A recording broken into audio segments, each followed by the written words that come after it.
that was fast. Looks like we're on Facebook. Okay, hi everybody. Great. Just wanted to welcome you to a special episode of our Lunch and Learn series. We have writer and comedian Joel Chasnoff with us today. With everything going on today, we can all use a little laughter, so we are excited to welcome him to Beth Yeshurun virtually today.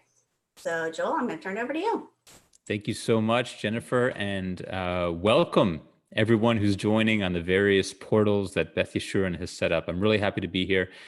Many of you, there's a chance I have met before. I have performed live at Beth Yeshurun a few times in the past for a men's club event, and then also, I think it was a Friday night Shabbat comedy night after dinner. There was, I was the comedy act, and I've always had a great time. And I'm friends with Brian Strauss as well. So happy to rejoin all of you again.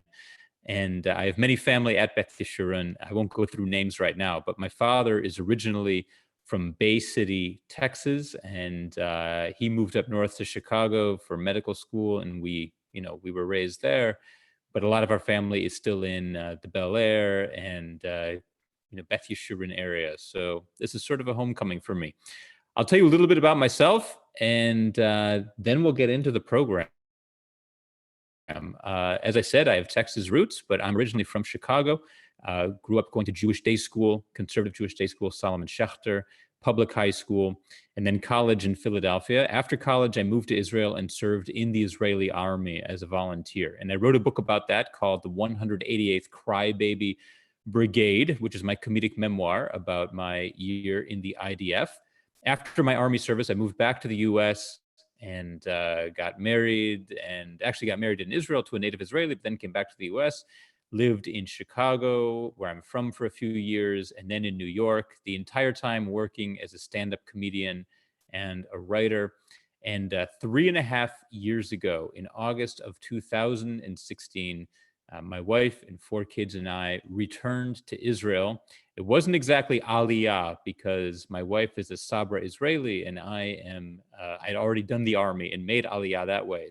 It's called Toshav Choser, returning citizen, I guess. But we came back here 3.5 years ago, and we've been living in Ra'anana ever since. So I know you're doing a lunch and learn. For me, this is sort of like dessert and learn. It's almost bedtime here in Israel. It's a little after 8 p.m. My oldest 2 kids, I do want to note, my oldest 2 kids are twins who are 18, one of whom joined the army 3 months ago. She's in a unit called Abach in Hebrew, which is, in English, it would be Atomic Biological Chemical, ABC Warfare. And her unit is actually the one working on coronavirus, because coronavirus is categorized as biological warfare, as a biological agent. And so they're the ones who are doing a lot of the organization and logistical work. And her twin sister is going into the army in 4 or 5 days, this coming Sunday. She was supposed to go in about 2 weeks ago, but the army delayed all entrances to the army because of what's going on. Just one of the many, many ways that life has been experienced a little bit of upheaval here. So that's the background on me. I still return to the U.S. quite frequently to perform comedy, but I'm also doing comedy in Israel as well. And today what I want to do is I want to do a session called Jokes I Can't Tell in My Act. And the reason I can't tell these jokes in my act is because they don't quite fit. Every comedian has his own style. I have a very observational style based on reality of what Jewish life is like in America and in Israel. That's the basis of my humor. But of course, when you're a comedian, after every show, somebody comes up to you and says, here's a great joke, you can use it in your act. And many of these jokes are funny, but I can't use it in my act because it doesn't quite fit. But what I do is I keep track of all of these jokes. I write them down. I'm sort of a joke collector. I love them. And this is what I'm gonna do now. I'm gonna tell some of my favorite jokes that people have come up to me and told me after my shows. Before I dive in, I do wanna say that I would love to make this interactive a little bit. So as we go along, if you have a question, you can post that on the Facebook page. If you have a joke that you yourself want to tell, or if you have a comment on one of the jokes that I'm telling, maybe you thought it's inappropriate or offensive, or that you particularly liked it, I'd love to hear that as well. One of the hardest things for a comedian to do is to suddenly do his work with no audience feedback. One of the big attractions to me of stand-up comedy is that I always know exactly how I'm doing. If I'm doing great, I know it. If I'm not doing great, I also know that too, and I can change plans and call an audible. Over Zoom, you lose that tool to know what the audience is thinking. So I would love to hear any just any insight or feedback or questions you have as we go along.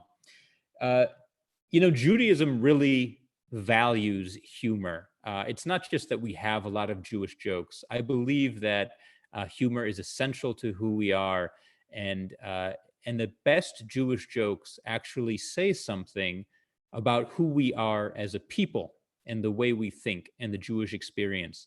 And the whole coronavirus situation has made me think of certain jokes that are actually appropriate to what's going on. I think I'll begin with one of my favorite jokes about Jewish optimism that really applies to, what we're experiencing now. Some of you might know this joke, but I hope you'll find it appropriate the way I do. This is the story about the end of the world is coming because a big flood is about to wipe out the earth. The weathermen all come on TV and they say that a big flood is coming in 3 days. The entire earth will be covered with water and humanity will come to an end. And so hearing this news, the Pope gets on television and he says, "My fellow human beings, the flood is coming. We have 3 days to convert to Christianity and accept Jesus as our savior." And the head imam, the head of Islam, comes on television and says, "My friends, fellow humanity, the flood is coming. We have 3 days to accept Allah as the Almighty Lord." And the chief rabbi of Israel gets on television and says, "My friends, the flood is coming. We have 3 days to learn how to live underwater." And I think that joke, the point of it, obviously, is that there is, even when we think there's an end, even when we think there's the most dire of situations, Jews have hope. We have optimism. And right now, we are all learning how to live underwater, metaphorically. We could complain, we could pray, we can do all these things, but what we really need to do is learn how to live underwater, learn how to live with the situation, the virus that is hitting us so unexpectedly. And that joke sort of carries that message. In general, I feel like the best Jewish jokes, some of the best Jewish jokes, are about optimism. And here's another joke that's really about optimism. This is about, of course, it's about the three characters you can guess: the priest, the minister, and the rabbi. They're sitting around and they're talking about what they want people to say at their funeral. And the priest says, "At my funeral, I want people to say that I was a generous and kind human being." And the minister says, "At my funeral, I want people to say that I was always there to listen." And the rabbi says, "At my funeral, I want people to say, 'Look, he's moving.'" The idea, of course, is that even when he's in his casket, this rabbi still believes that there is hope and he is going to be alive. And that is another joke that I think is about optimism and the fact that for us Jews, we never do give up. And that's an essential quality to our humor. And it's why humor has played such a role in the Jewish experience. Just to color a few other quick jokes about optimism. There's a well-known joke about at the end of World War II. This is called the refugee joke. At the end of World War II, all the people who survived the Holocaust, all the refugees, are waiting to be settled. And this man comes to an office and he says to the refugee resettlement board, he says, "I want to move to Australia." And the woman behind the desk says, "We're inundated with refugees. We have no time to take requests. Come back in 1 year." And the man says, "Fine, morning or afternoon." The idea there that he is going to come back in that year and he wants to know exactly when to be back. He's not going to give up. And just on the note of Holocaust humor, there is such a thing as Holocaust humor.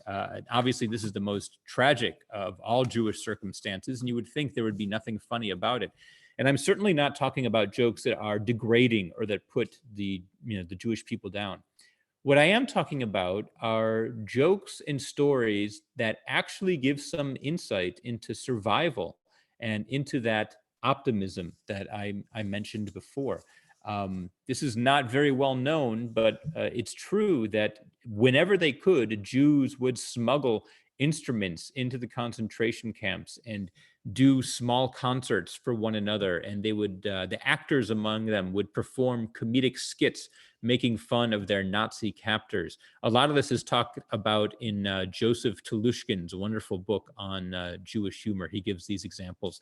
And Telushkin also tells the story, this is a true story, that after the Holocaust, when forces went into the concentration camps to liberate them, they found a poem on one of the walls of the bunkers where the Jews slept. And I'll read a translation of the poem. I think it's a perfect example of biting, sarcastic, dark Jewish humor. The poem says, "Because of Hitler, we Jews can follow all of the mitzvot. We dress like it's Purim, we live in Sukkot, and we eat like it's Yom Kippur." So you have to you really have to admire whoever was able to write that sarcastic and dark and somewhat humorous little poem, just making fun of the absurdity of our situation. And I think that's one of the main qualities of Jewish humor is we find what's absurd and we sort of blow it up and play with it. We can talk about rabbis. One of my favorite categories for Jewish humor is jokes about rabbis. We already had two rabbi jokes, the end of the world with the flood and the funeral. I could ask you to think to yourselves, what is the rabbi in Jewish humor? What are the characteristics of rabbis in Jewish jokes? What I would say is that they are wise. That's different from intelligent. I think they're also intelligent, but wise means that they're clever. They can see beyond just the situation that's immediately in front of them. And they have insight into the world and a handle on a situation that others might not. So I'll give a couple examples of rabbi jokes. There's the story about the barber, and a priest comes into a barber shop to get his haircut. And after the haircut, it looks wonderful. So he reaches for his wallet to pay, but the barber says, "No, no, no, you're a man of God. It's on the house. It's free." So the priest thanks him, and that afternoon he comes back with a crucifix as a gift for the barber. Well, the next day, who comes in to get his haircut? A minister, and it looks wonderful. He reaches for his wallet to pay, but the barber says, "No, you're a man of God. It's free on the house." So the minister thanks him, and that afternoon he comes back with a New Testament as a gift for the barber. Well, the next day, who comes in? Of course, the rabbi. He gets his haircut. It looks wonderful. Afterward, he reaches for his wallet to pay. The barber says, "Nope, you're a man of God. It's on the house." So the rabbi thanks him, and that afternoon he comes back with another rabbi. And I personally, I do not find this joke offensive. I think that this is just about a rabbi who can see the situation as it is. And hey, if rabbis get free haircuts, why not bring a fellow rabbi to this barber? Now, some people have said to me, "Hey, I think this is an anti-Semitic joke. I think it's about Jews only wanting a good deal. They're only after money."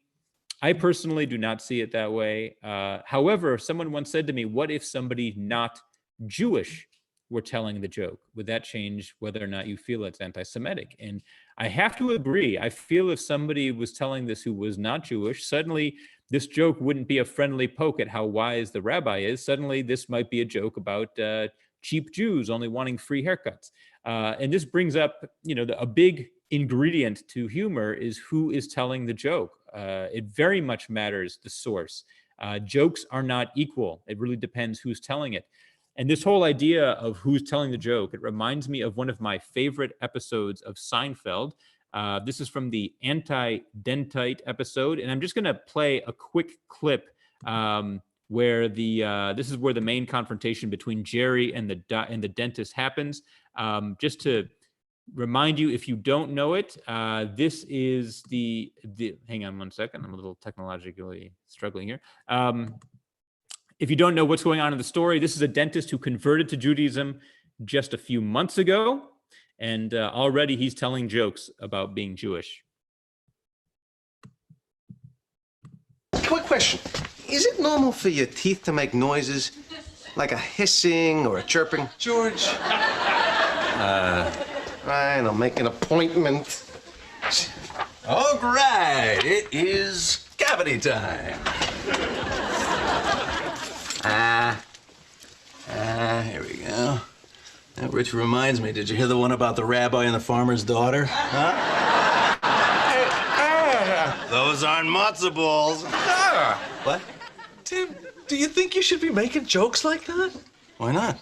I'm Jewish, remember? I know, but... Jerry, it's our sense of humor that sustained us as a people for 3,000 years. 5,000. 5,000, even better. Okay. Chrissy, give me a shtickle of fluorite. So that was the anti-dentite episode, and the whole idea there was that this dentist had converted to Judaism just 3 months ago, and already he's telling Jewish jokes. And like many episodes of Seinfeld, I think there's actually a deeper question here, which is, who has the right to make fun of whom? How long do you have to be Jewish before you can, start telling Jewish jokes? I think that's one of my favorite episodes. And just as a little side note, if anyone here is a fan of the TV show Breaking Bad, the dentist was played by Bryan Cranston, who would later go on to play the lead role in Breaking Bad in a much, much different role. So those are some of my favorite rabbi jokes. This sort of does bring up the question also of why are there so many Jewish comedians in the first place, and why is humor such a part of the Jewish people? The traditional answer is laughter through tears, that because we've gone through so many hardships, we use humor as a way to cope. Woody Allen says that comedy is tragedy plus time, and that's certainly true. But I think there's another reason. I think the other reason is that we are a people who loves to ask questions. Jews are always asking questions, and that's who comedians are. Comedians are the people on the side of the room, not really blending in with the group. They're off to the side, taking notes, observing what's wrong with this situation. Why is this situation the way it is? They're asking questions. And we Jews have a great tradition of asking questions. In the Talmud, you'll see rabbis asking a question that's answered with another question. And this idea of answering questions with questions has become a part of Jewish humor itself. There are short jokes about this. There's the joke about the woman who turns to her husband in bed and says, "Morty, close the window. It's freezing cold outside." And he says, "No, and if I close the window, it'll be warm outside." That's a short version of the joke. And then there are longer versions of question jokes. There's the story about the man and the Jewish couple, man and woman. They have a new baby. They just give birth to a baby boy. So of course they need to hire a mohel. They need to hire the guy who's going to perform the circumcision. So someone writes down the name of the mohel that they recommend. They write down the address on a piece of paper, and they give it to the new father. And the father walks through the neighborhood looking for this address, and he finds the address. But when he gets there, lo and behold, what does he see? He sees a store that appears to be selling wristwatches, because the storefront, the window, is just full of watches. So the guy assumes that he's just got the wrong address. So he walks back to his house and finds the people who gave him the recommendation. They said, no, this is the address of the mohel. I promise you, this is the mohel. Go back to the address. So the guy walks back to the store. Same thing. It's the same place. He didn't make a mistake. It's just a storefront filled with watches. He walks around the block looking for maybe a similar address, but comes back to the same place. It's got watches in the window. So finally he rings the bell, and this old Jewish man comes to the window, comes to the door, answers the door and says, "Hello." And the new father says, "Hi, I'm looking for the mohel, because I need him to perform a circumcision on my new baby son. Do you know where the mohel is?" And the man said, "Yes, the mohel. I am the mohel." And so the father says, "Well, great. I'm glad I found you, but please tell me, if you're the mohel, why do you have watches in the window?" And the mohel says, "What should I have in the window?" The idea there, if you didn't get it, is that he's not going to have foreskins in the window. So instead, he's going to have watches. Jokes are always less funny when you have to explain them. But over Zoom, you can't take it for granted that everyone understood the joke. So that is the idea there. But again, it's a question being answered with a question. And some of you may remember the advice columnist, Dear Abby, Abigail Van Buren. She was Jewish. And someone actually, this is a true story, someone actually wrote to her in the newspaper and said, Dear Abby, I know you're Jewish. I am not Jewish, but I have many friends who are Jewish. Maybe you can tell me, why is it that Jews always answer questions with questions? And Abby wrote back in the newspaper, how should we answer? So this idea of Jews asking questions, it's a well-known phenomenon. And one of the first places it appears is actually in the Torah, related to the story of Passover, which is very appropriate to where we are now. As some of you may know the story, as the Jews are coming out of Egypt, it's not pleasant. You know, they got their freedom. They crossed the Red Sea, but then it gets rough. It's hot. There's not a lot of water. They're tired. And what do they say to Moses? They don't say, please take us to Israel as soon as you can. They don't say, get us some water. We need to drink. What do they say to Moses? They say in the form of a question, they say, really, Moses, were there not enough graves in Egypt that you had to take us all the way out here? You couldn't have just buried us in Egypt. It's a very sarcastic comment, but it's actually a pasuk, a verse in the Torah in Hebrew, where they ask this question sarcastically of Moses. You couldn't have just left us, there weren't enough graves in Egypt. You couldn't have just left us there to die. I think the very first time that a question is answered with a question in the Torah happens in the Garden of Eden, in the book of Breshit, in Genesis, where Cain and Abel have their spat, and Cain kills his brother Abel. And what does God say to Cain? He says, Cain, where is your brother Abel? And how does Cain answer? With a question. He says, am I my brother's keeper? We've been doing this for a very long time. And the fact that we rely so much on questions, I think, is the reason why there are so many Jewish comedians and why Jewish humor is such a phenomenon. I want to reiterate, if anyone does have a question of their own that they want to send in, or a joke they want to share, or a comment, post it on the Facebook page, and Jennifer will send it over to me via the chat function. But I would love to hear any feedback or thoughts you guys are having. This idea of Judaism valuing humor, it's not just that it appears in the Torah, but also in the Talmud, humor is talked about. If any of you do public speaking out there, or if we have any rabbis in the crowd, there's a great piece of advice given in the Talmud to public speakers. There's a story about the Rava. This is a rabbi in the Talmud named the Rava. And in the Talmud, it says that before every lesson, the Rava would tell a joke. Then, only after his students laughed would he continue with the lesson. It's a non sequitur. There's nothing more mentioned about this. That is the whole story. And you have to ask, why would the Talmud bother to put this story in there? I think they were giving advice to all the teachers of the world and to all the rabbis in the world. They were saying, if you really want to reach people, break them down with humor first. There's something about humor that allows you to reach deeper into people's psyche. So if you can tell a joke first, that's a great way to meet the crowd and sort of to get into their heads and allow your message to come across. A great piece of advice. There's another story in the Talmud that's told about Elijah the prophet. Someone says to Elijah, who is guaranteed a place in the world to come? You know, who in the world to come? Who is guaranteed a place to be there? And so Elijah says, I'll take you into the marketplace and I'll show you who is guaranteed a place in the world to come. So they see a doctor, and the man says, is it the doctor? Is he guaranteed? And Elijah says, no, it's not the doctor. And they say, they see teachers, and Elijah says, no, it's not the teacher. Finally, they come to the jester, the joker, the guy who's juggling and telling jokes and making people laugh.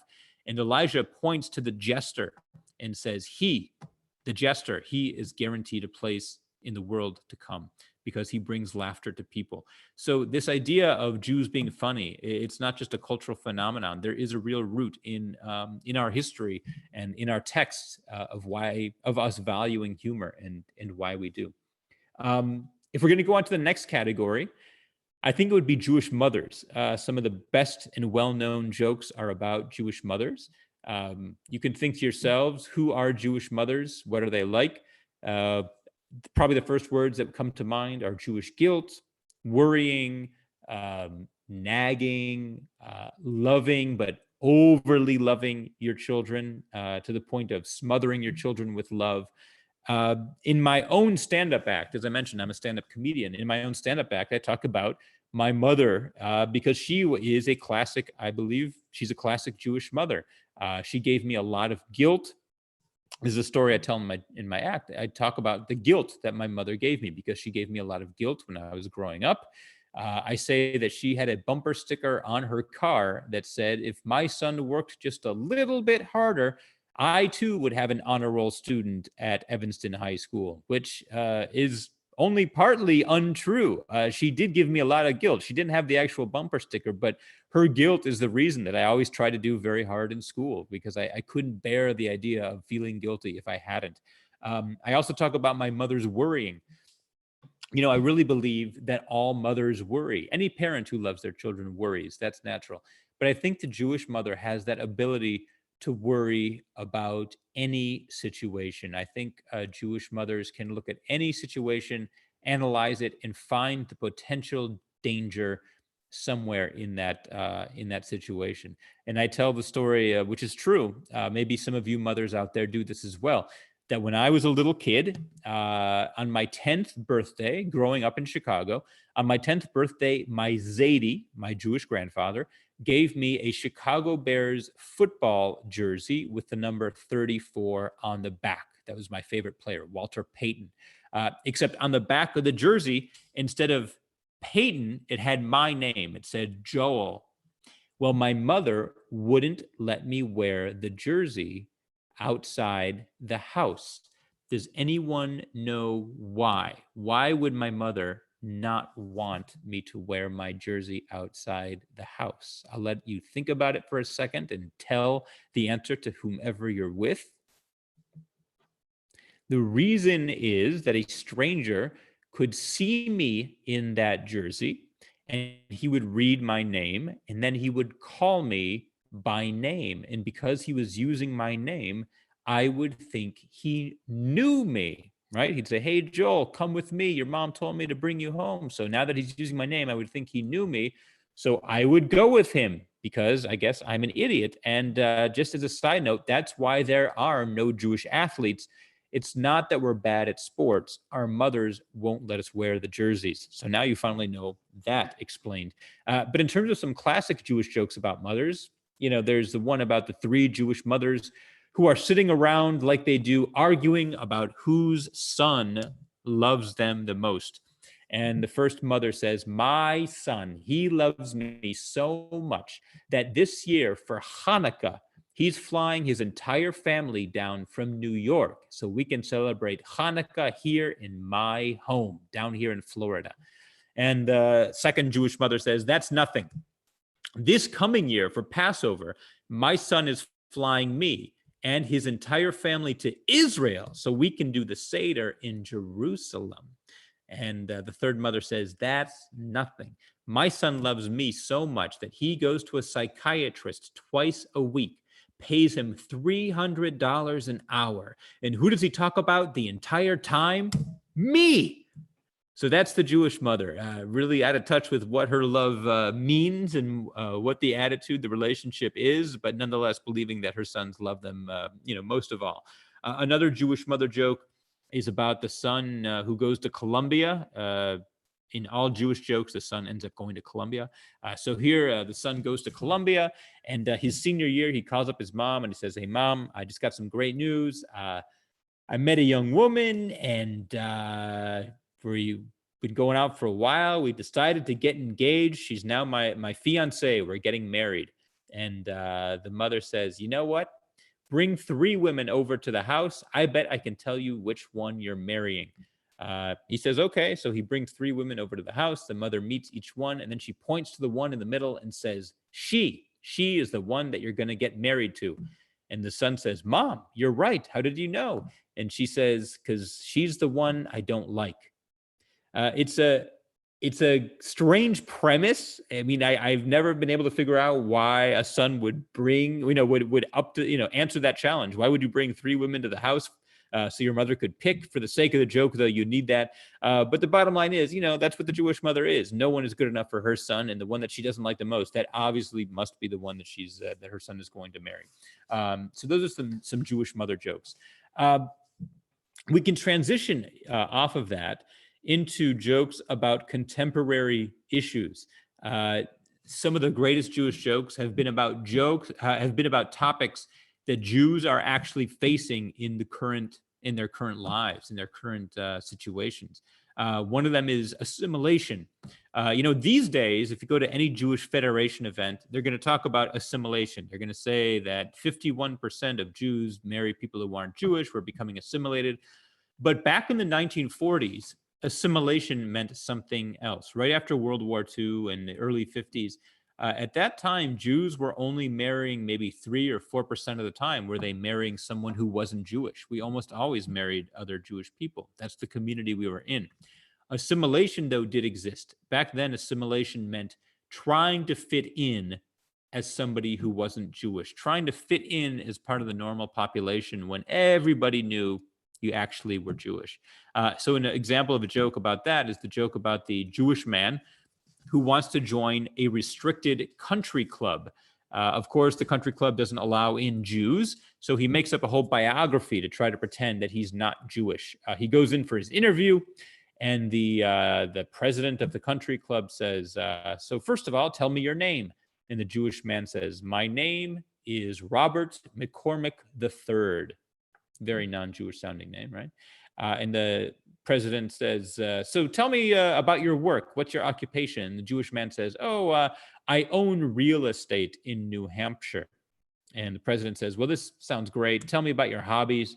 And the guy says, croquet, horseback riding, polo, golf. And the man says, well, you sound like a perfect candidate for our club. There's just one more question I need to ask. What religion are you? And the man says, religion? Why, of course, I'm a goy. The idea there being that no matter how much you try to be part of larger America, larger society, you can't hide the fact that you really are Jewish. And at the end of the day, you're still going to see yourself compared to everyone else as Jewish, even if it means you categorize yourself falsely as a quote unquote goy. Jokes about current events, meaning right now, the year 2020, that are affecting Jews. A lot of those jokes have to do with the idea of Jews being less connected to Judaism than they were before.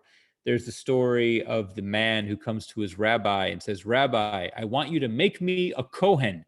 And the rabbi says, well, I'm sorry, but that's not something I can actually do. I can't just make you a Cohen. And the man says, no, please, Rabbi, you don't understand how much this means to me. I really want you to make me a Cohen. And the rabbi says, yeah, but you don't understand. I don't have the power to do that.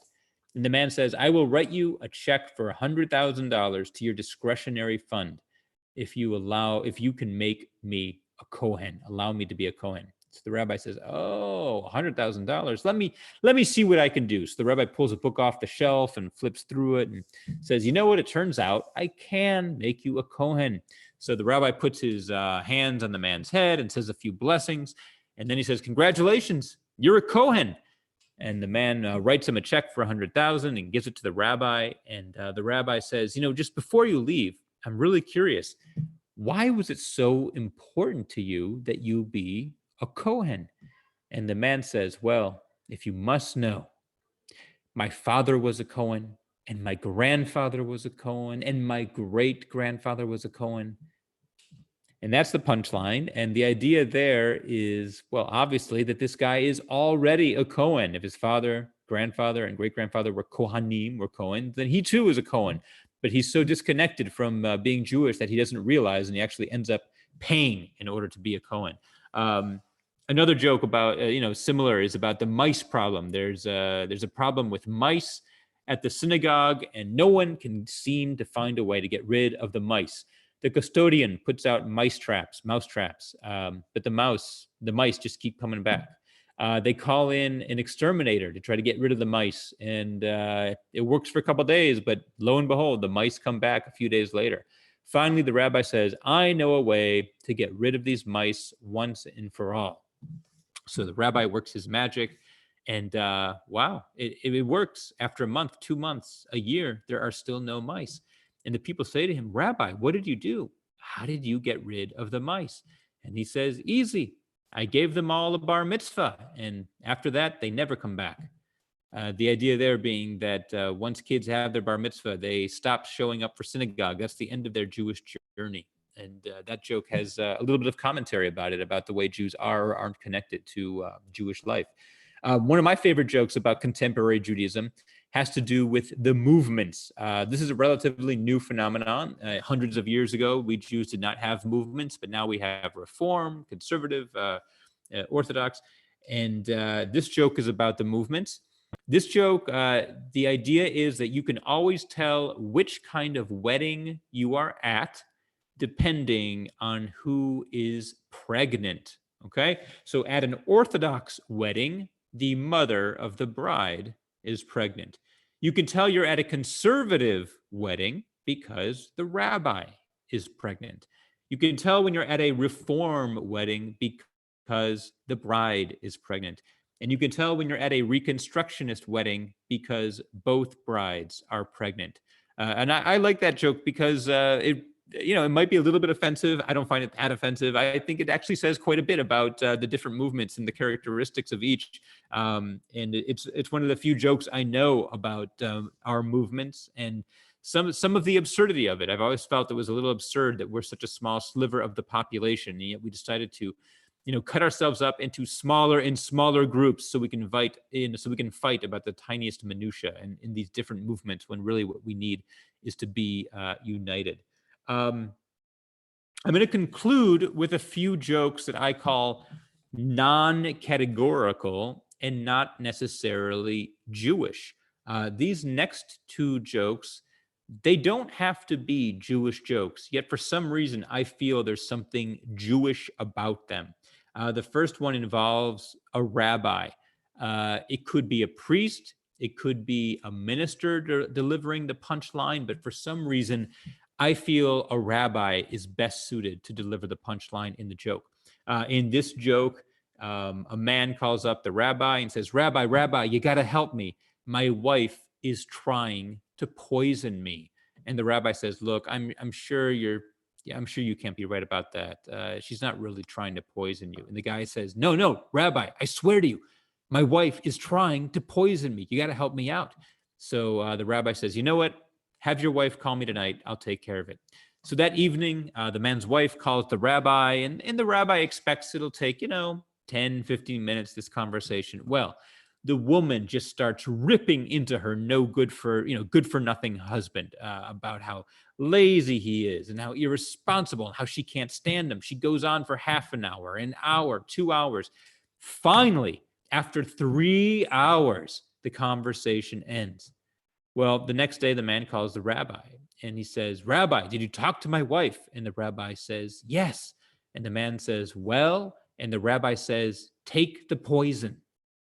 Now, does it have to be a rabbi saying that? It could be a minister or a priest, but for some reason, I think, again, it's the rabbi who's wise, the rabbi who sees the situation for what it is, and he's best suited to deliver that punchline.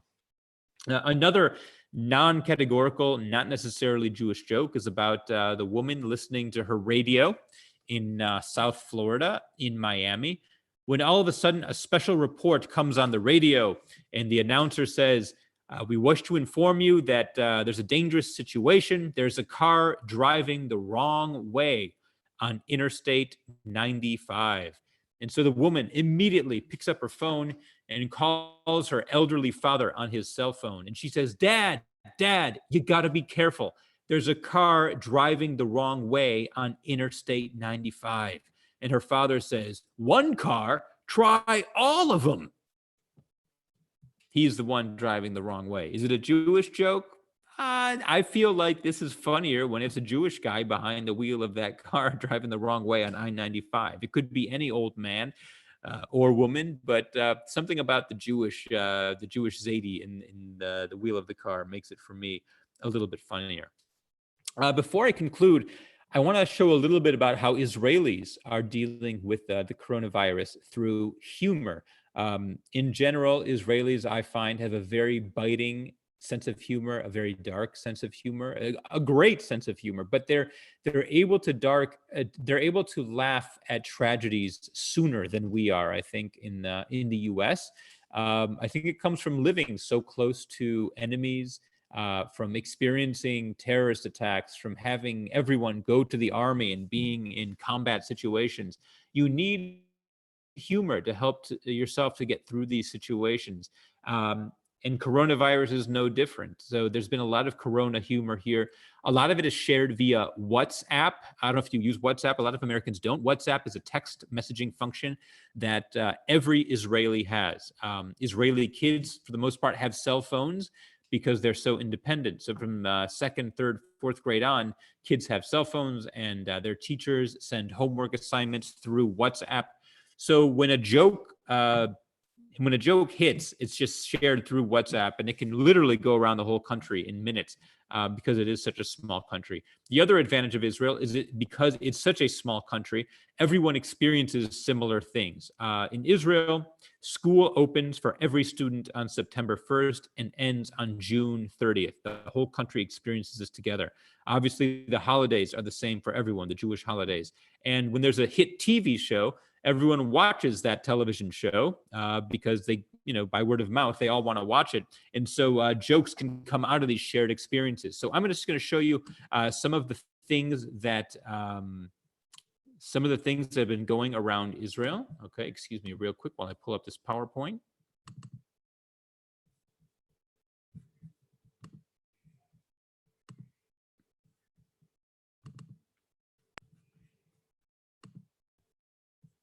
Okay, so this says, Ma Omrim Ba'aretz. What are they saying in Israel? This one's on a show on Netflix. The show in English is called Money Heist. In Hebrew, though, it's called Beit Haniyar, which means the paper factory. And it's about a bunch of bank robbers who break into the national mint in Spain, and they print their own money. And the big scene of the series is when the criminals walk out of the national mint carrying sacks of cash that they printed. Beit Haniyar, the paper factory. Except someone doctored this photo, so instead of cash, they're carrying bags of toilet paper. Lily is the #1 brand of Israeli toilet paper. And with coronavirus, of course, like everywhere, the first thing that everyone wanted to get their hands on was toilet paper. And so it was a lot of fun to Israelis to consider that there would be a paper factory where Israelis were printing their own toilet paper. This is one of the first things that went viral. This one is just a little saying that went around on WhatsApp. It says, Al tivhalu, havirus higia misin, od shavua ze yitkalkel. Translated, it means, don't worry, the virus came from China. It's going to break down in about a week. This is the whole idea of it's made in China, so it can't be that strong, can't be such high quality. This is particularly relevant to Israelis because we don't really use Amazon here in Israel for our products. We use AliExpress, which is sort of the Chinese version of Amazon. And the big complaint is that all this stuff, although it's really cheap, it always breaks down very quickly. So this idea that the virus is made in China, it's going to break down soon. Israelis really love this one.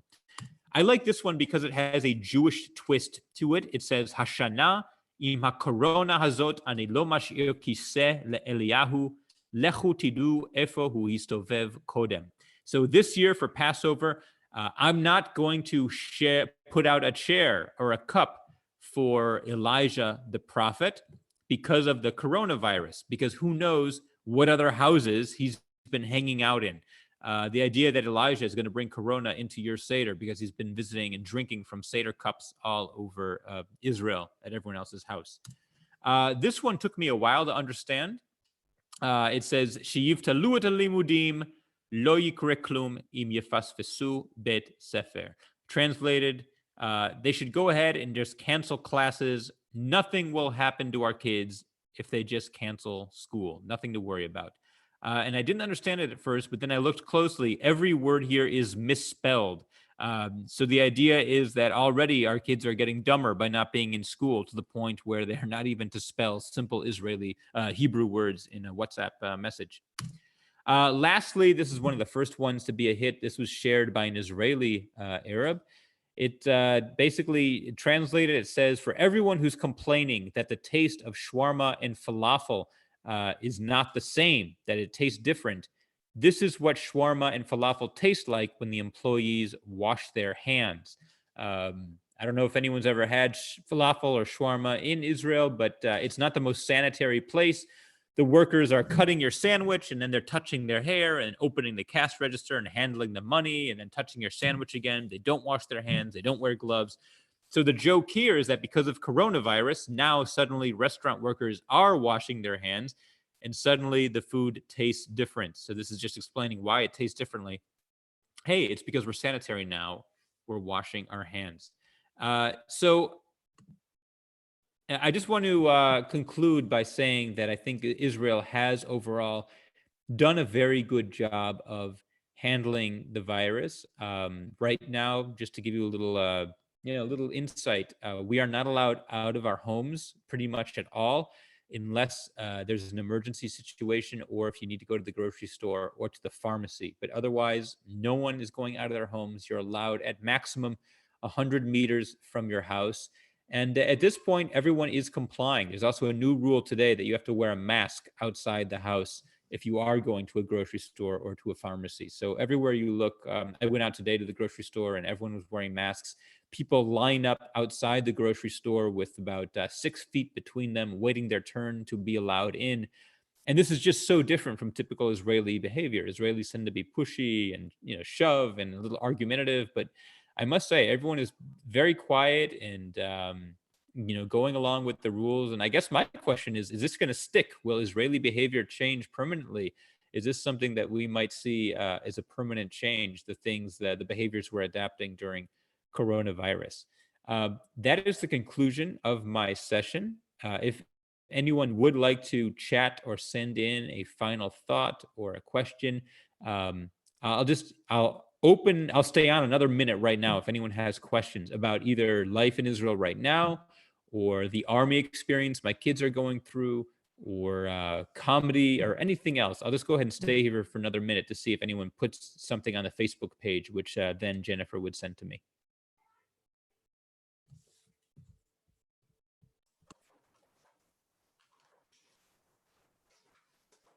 Jewel, we haven't had any questions yet, but we've had lots of laughing emojis and lots of compliments about the jokes. Everyone's really enjoying it.